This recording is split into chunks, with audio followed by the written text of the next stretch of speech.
Shalom sahabat Gebada, bagaimana kabarnya hari ini? Kiranya kita semua dalam keadaan sukacita dan semangat mengikuti gerakan baca dengar Alkitab atau Gebada sampai saat ini. Mulai hari ini kita akan mulai memasuki kitab-kitab perjanjian baru. Bersama saya, Pendeta Yohanes Nahuai, Gembala Sidang GBI Mawarsaron Jakarta.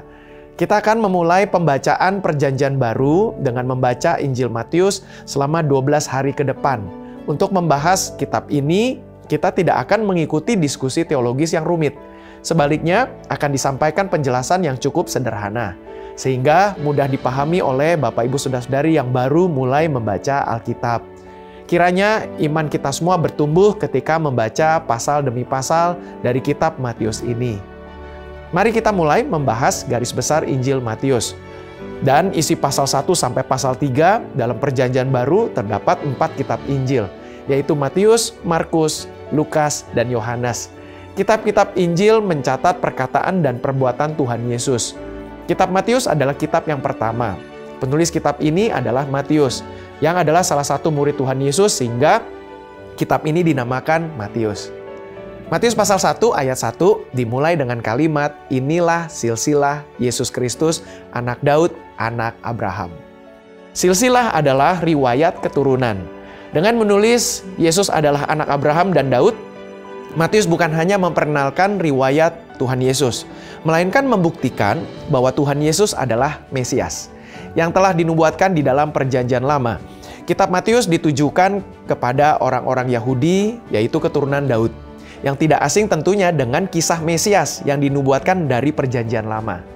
Pada mulanya kitab ini ditulis dalam bahasa Ibrani atau dalam bahasa Aram, kemudian diterjemahkan ke dalam bahasa Yunani.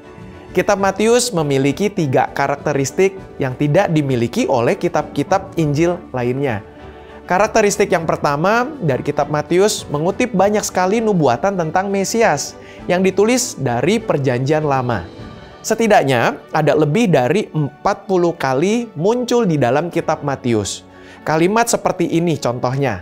Hal itu terjadi supaya genaplah yang difirmankan Tuhan oleh Nabi. Misalnya dalam Matius pasal 1 ayat 22, pasal 2 ayat 5, pasal 2 ayat 15, dan ayat-ayat lainnya. Semua nubuatan dari perjanjian lama digenapi oleh karya yang dibuat oleh Tuhan Yesus. Dengan demikian, kita bisa bersaksi bahwa Tuhan Yesus dari Nazaret adalah Mesias yang dinubuatkan dalam perjanjian lama. Itulah sebabnya ada banyak pertanyaan tentang siapakah Tuhan Yesus dalam kitab Matius. Akhirnya pada saat Yesus mati, para tentara Roma yang berjaga di bawah kaki salib Tuhan Yesus mengaku, sungguh ia ini adalah anak Allah. Dengan kata lain, kitab Matius bersaksi bahwa Tuhan Yesus adalah Kristus dan anak Allah. Dengan dasar inilah pengakuan Petrus dalam Matius pasal 16 ayat 16 adalah pusat dari keseluruhan kitab Matius. Simon Petrus berkata, "Engkau adalah Mesias, anak Allah yang hidup." Karakteristik yang kedua, kitab Matius menggunakan gaya kitab Taurat untuk menulis 5 khotbah besar. Sama seperti kitab Taurat terdiri dari 5 kitab, maka kitab Matius mengikuti gaya kitab Taurat dengan mencatat 5 khotbah Yesus. 5 khotbah tersebut adalah yang pertama, khotbah di bukit pada pasal 5 sampai pasal 7. Yang kedua, khotbah pengutusan para murid pada pasal 10. Yang ketiga, khotbah perumpamaan tentang kerajaan sorga pada pasal 13. Yang keempat, khotbah tentang pengampunan ada di pasal 18. Dan yang kelima, khotbah peringatan bagi orang Farisi dan akhir zaman di pasal 23 sampai pasal 25. Karakteristik yang ketiga, kitab Matius berisi visi besar bagi penyebaran firman Tuhan di seluruh dunia. Kitab ini dimulai bagi orang-orang Yahudi. Namun, kitab ini tidak jatuh ke dalam sifat nasionalisme orang Yahudi. Bagian akhir, yaitu pasal 28 ayat 18 sampai 20, berisi perintah Tuhan Yesus yang menyuruh kita semua para pembaca kitab Matius ini untuk pergi ke ujung bumi demi keselamatan seluruh dunia. Mari kita membaca Matius pasal 28 ayat 18 sampai 20. Yesus mendekati mereka dan berkata, "Kepadaku telah diberikan segala kuasa di sorga dan di bumi. Karena itu pergilah, Jadikanlah semua bangsa muridku dan baptislah mereka dalam nama Bapa dan Anak dan Roh Kudus. Dan ajarlah mereka melakukan segala sesuatu yang telah kuperintahkan kepadamu. Dan ketahuilah, aku menyertai kamu senantiasa sampai kepada akhir zaman. Oleh karena itu, kitab Matius berisi tentang pemuridan dan pengutusan murid oleh Tuhan Yesus. Kitab ini terbagi menjadi 3 bagian. Bagian yang pertama adalah pasal 1 dan pasal 2 yang merupakan pendahuluan yang berisi silsilah, kelahiran dan masa kanak-kanak Tuhan Yesus. Bagian yang kedua adalah pasal 3 sampai pasal 18, berisi tentang pelayanan Tuhan Yesus di daerah Galilea. Dan bagian yang ketiga adalah pasal 19 sampai pasal 28 yang berisi tentang pelayanan Tuhan Yesus di Yudea dan Yerusalem. Lalu diakhiri dengan penderitaan, kematian, kebangkitan, dan perintah terakhir Tuhan Yesus. Kiranya dengan membaca keseluruhan kitab Matius, kita semua menjadi murid-murid Tuhan Yesus yang taat dan setia untuk memberitakan Injil ke seluruh dunia. Sekarang, mari kita membaca Matius pasal 1 sampai pasal 3 bersama-sama.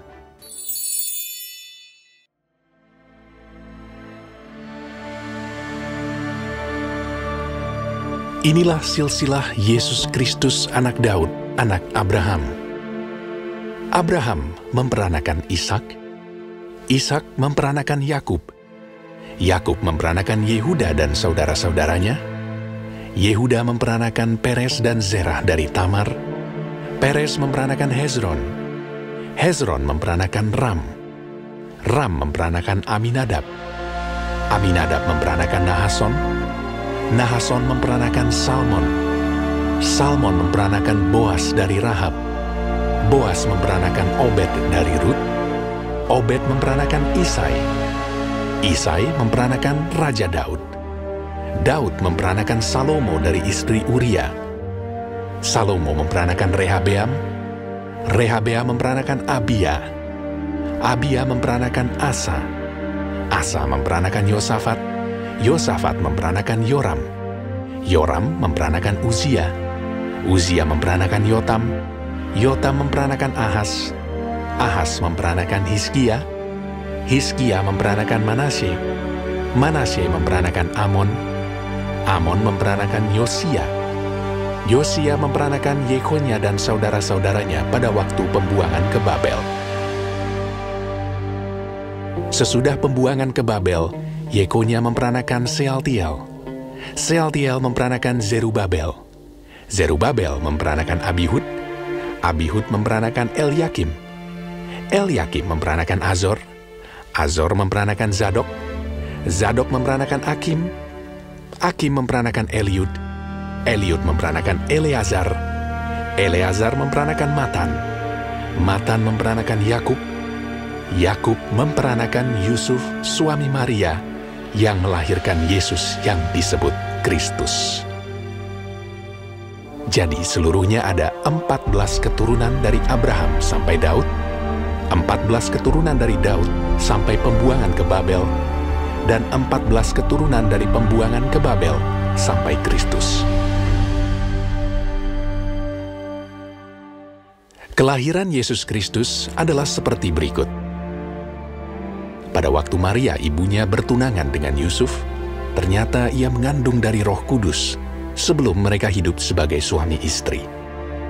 Karena Yusuf suaminya seorang yang tulus hati dan tidak mau mencemarkan nama istrinya di muka umum, ia bermaksud menceraikannya dengan diam-diam.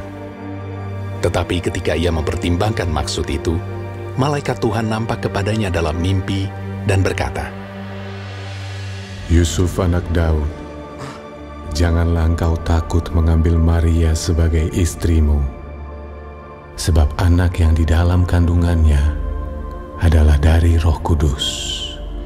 Ia akan melahirkan anak laki-laki, dan engkau akan menamakan dia Yesus, karena dialah yang akan menyelamatkan umatnya dari dosa mereka. Hal itu terjadi supaya genaplah yang difirmankan Tuhan oleh Nabi. Sesungguhnya anak darah itu akan mengandung dan melahirkan seorang anak laki-laki, dan mereka akan menamakan dia Immanuel, yang berarti Allah menyertai kita. Sesudah bangun dari tidurnya, Yusuf berbuat seperti yang diperintahkan malaikat Tuhan itu kepadanya. Ia mengambil Maria sebagai istrinya, tetapi tidak bersetubuh dengan dia sampai ia melahirkan anaknya laki-laki, dan Yusuf menamakan dia Yesus.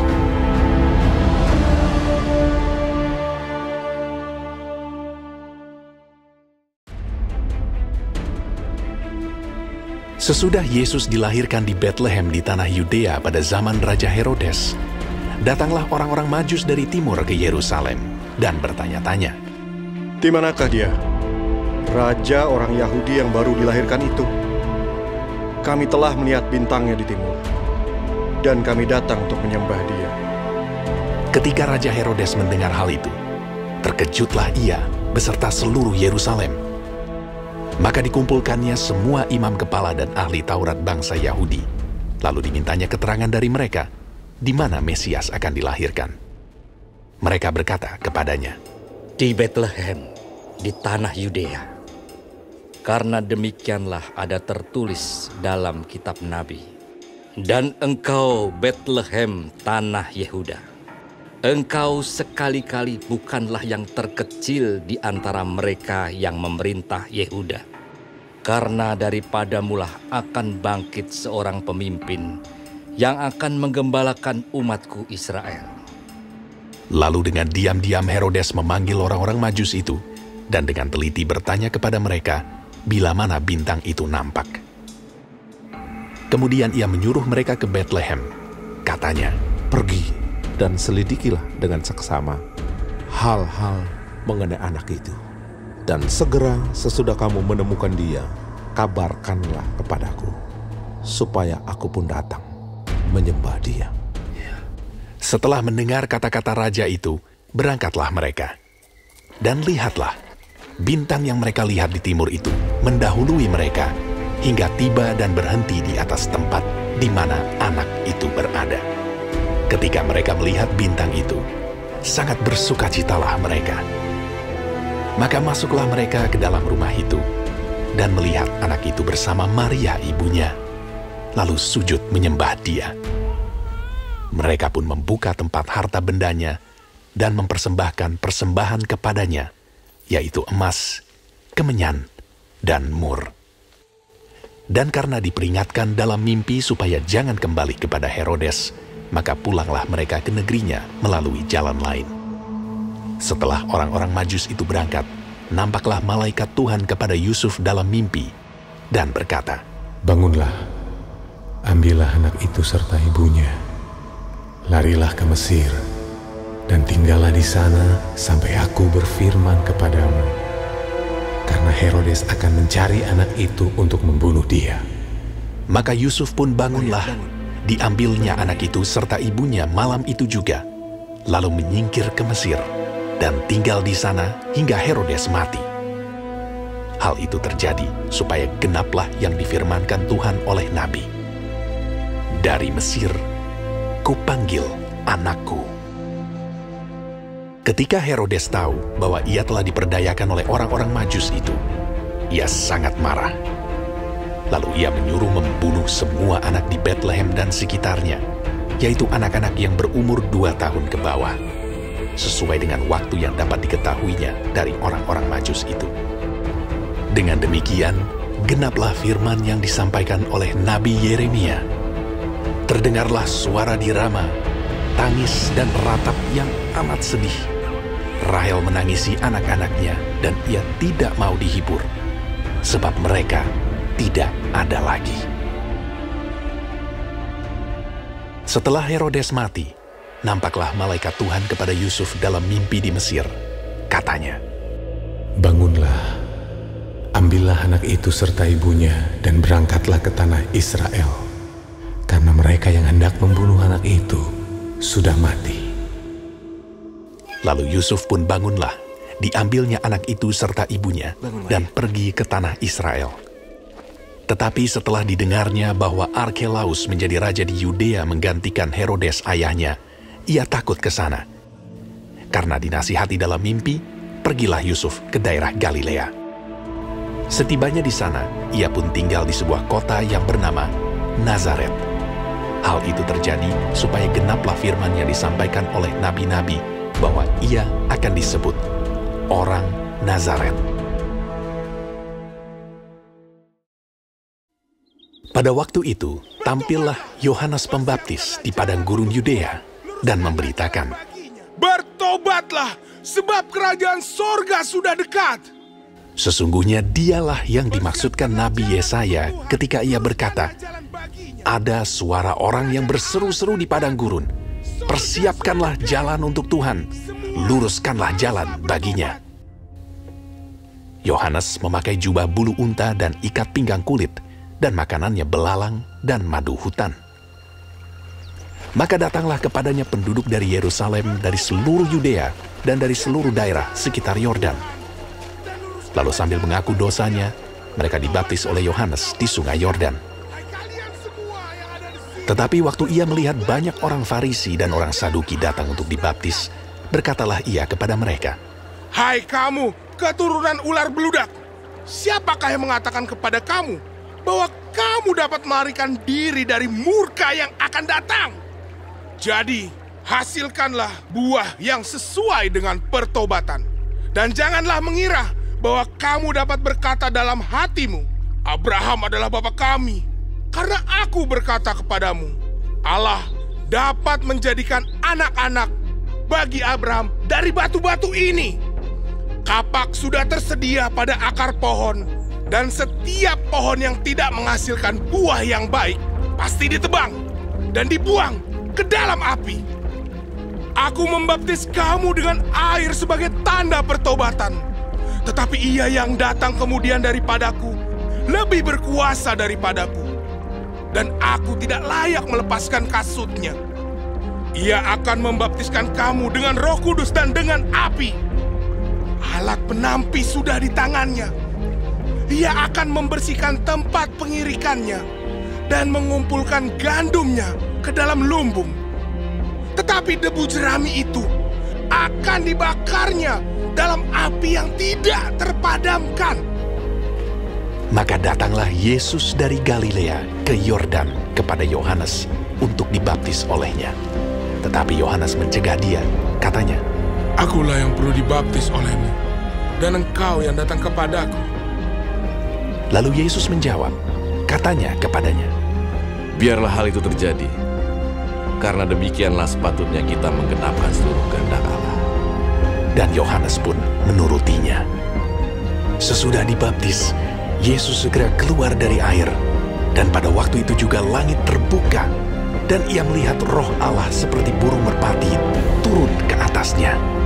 Lalu terdengarlah suara dari sorga yang mengatakan, "Inilah anakku yang kukasihi, kepadanya lah aku